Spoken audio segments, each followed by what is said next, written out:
Welcome back to my channel, guys. Today I'm going to be talking to you about the vicious attack of Isaac Woodard Jr. This is an absolutely brutal and disgusting case, and it just makes my skin crawl that I know for a fact that this isn't the only case that happened like this at the time, and probably still to this day still goes on, unfortunately. So to start us off, Isaac was born on the 18th of March 1919 in Fairfield County, South Carolina, America. He grew up in Goldsboro, North Carolina. He attended local segregated schools, which were often underfunded during the Jim Crow years. On October the 14th, 1942, the then 23-year-old Isaac enlisted in the US Army at Fort Jackson in Columbia, South Carolina. He served in the Pacific Theater in a Labour battalion as a longshoreman, and he was promoted to sergeant.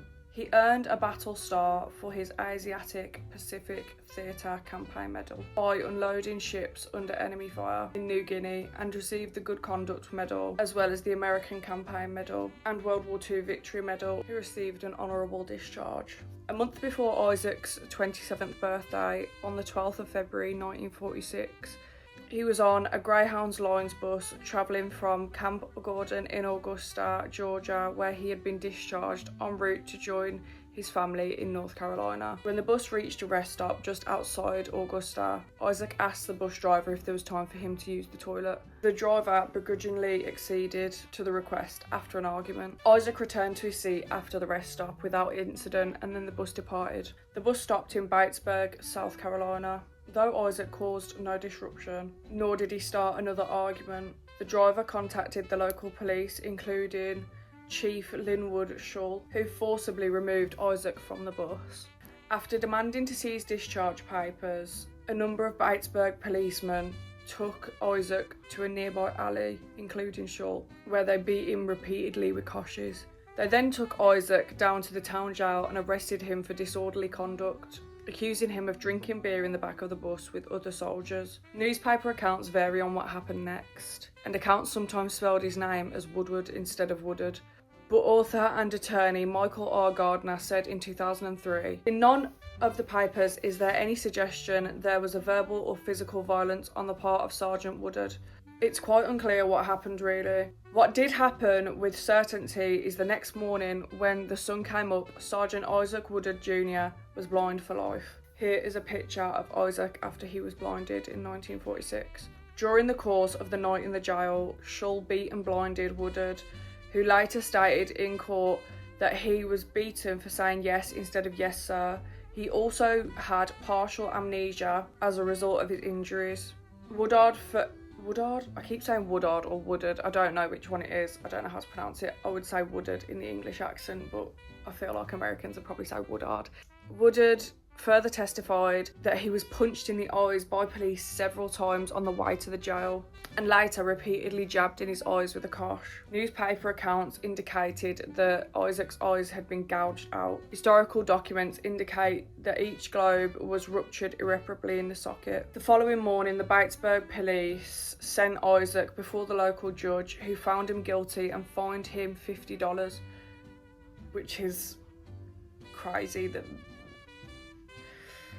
they are prosecuting him when he's the one that's battered and blinded. Isaac requested medical assistance, but it took 2 more days for a doctor to be sent to him. Not knowing where he was and still experiencing amnesia, Isaac ended up in hospital in Aiken, receiving substandard medical care. 3 weeks after he was reported missing by his relatives, Isaac was discovered in the hospital. He was immediately rushed to an army hospital in Spartanburg.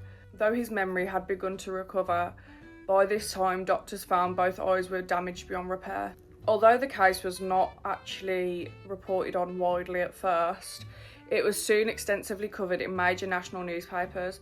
The NAACP, which is the National Association for the Advancement of Coloured People, worked to publicise Woodard's plight, and it also lobbied the state government of South Carolina to address the incident, which it had dismissed. On his ABC radio show, Orson Welles Commentaries, actor and filmmaker Orson Welles crusaded for the punishment of Linwood Shull and his accomplices. On the broadcast, which was made on the 28th of July 1946, Wells read an affidavit which was sent to him by the NAACP and signed by Isaac. He criticised the lack of action by the South Carolina government as intolerable and shameful. Isaac was the subject of Orson Welles' 4 subsequent radio broadcasts. The Museum of Broadcasting in 1988 exhibit on Welles wrote that the NAACP felt that these broadcasts did more than anything to prompt the Justice Department to act on this case. Musicians wrote songs about Isaac and his attack. A month after the beating, the calypso artist Lord Invader recorded an anti-racism song for his album Calypso at Midnight. It was entitled God Made Us All, with the last line of the song directly referring to the incident later that year. Folk artist Woody Guthrie recorded The Blinding of Isaac Woodard, which he wrote for his album The Great Dust Storm. He said he wrote that song so that he wouldn't be forgetting what happened to the famous black soldier less than 3 hours after he got his honourable discharge down in Atlanta. On the 19th of September 1946, 7 months after the incident, the NAACP Executive Secretary Walter Francis White met with President Harry S. Truman in the Oval Office to discuss the Woodard case. Gardner writes that when Truman heard this story in the context of the state authorities of South Carolina doing nothing for 7 months, he exploded. The following day, Truman wrote a letter to Attorney General Tom C. Clark demanding that action be taken to address South Carolina's reluctance to try the case. 6 days later, on the 26th of September, Truman directed the Justice Department to open an investigation. A short investigation followed, and on the 2nd of October, Linwood Shull and several of his officers were indicted in the US District Court in Columbia. It was within federal jurisdiction because the beating had occurred at the bus stop on a federal property, and at the time Isaac was in uniform of the armed services. The case was presided over by Judge Julius Waring. By all accounts, the trial was a travesty. The local US attorney charged with handling the case failed to interview anyone except the bus driver, a decision that Waring, a civil rights proponent, believed that was a gross dereliction of duty.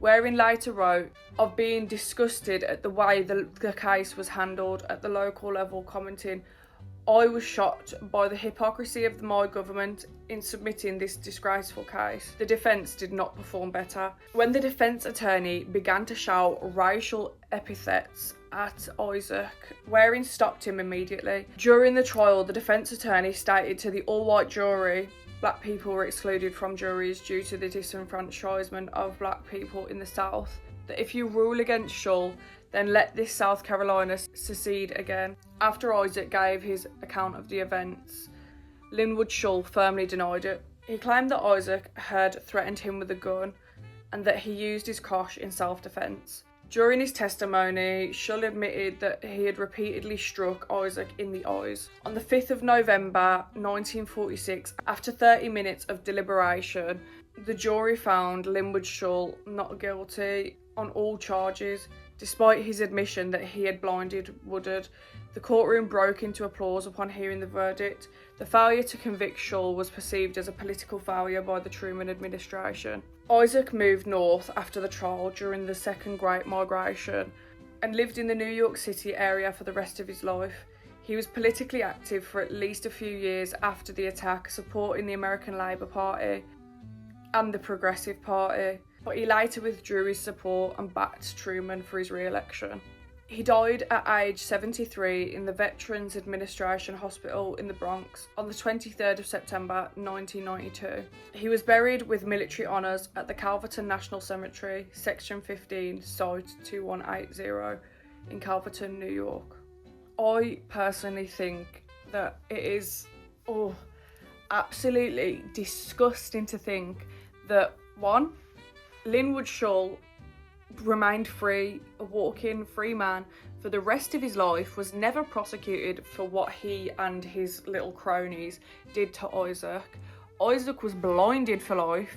The fact that Isaac spent the rest of his life permanently disabled due to systemic racism, after, bearing in mind, he had just fought for his country, when in reality it was just the white man's country, is so baffling and absolutely vile and disgusting to me.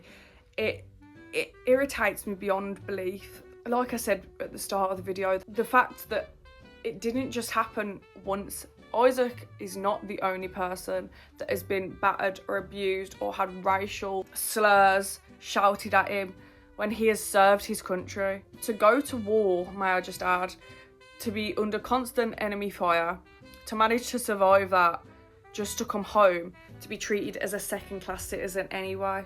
And it disgusts me. It absolutely disgusts me. Fighting Nazis when, at the same time, the Americans had the same ideology when it came to races. I can only hope and pray that Isaac lived a relatively peaceful life after his attack. As peaceful as it can be when you've been maimed and then have to learn to live with a new disability. When I do videos like this, I know it's sad and I know it's hard to hear, but at the end of the day, this is the history that needs to be taught. This is the history that people should know and that should be spoken about. If you have any more suggestions of cases like this for me to talk about and make videos about, please let me know in the comments. I would love to shed more light on anything like this at all, because it really does absolutely make me sick to my stomach. But on that somber note, thank you so much for watching. Like, subscribe and comment. It means the world to me and it really helps me out. Thank you, and I will see you next Wednesday.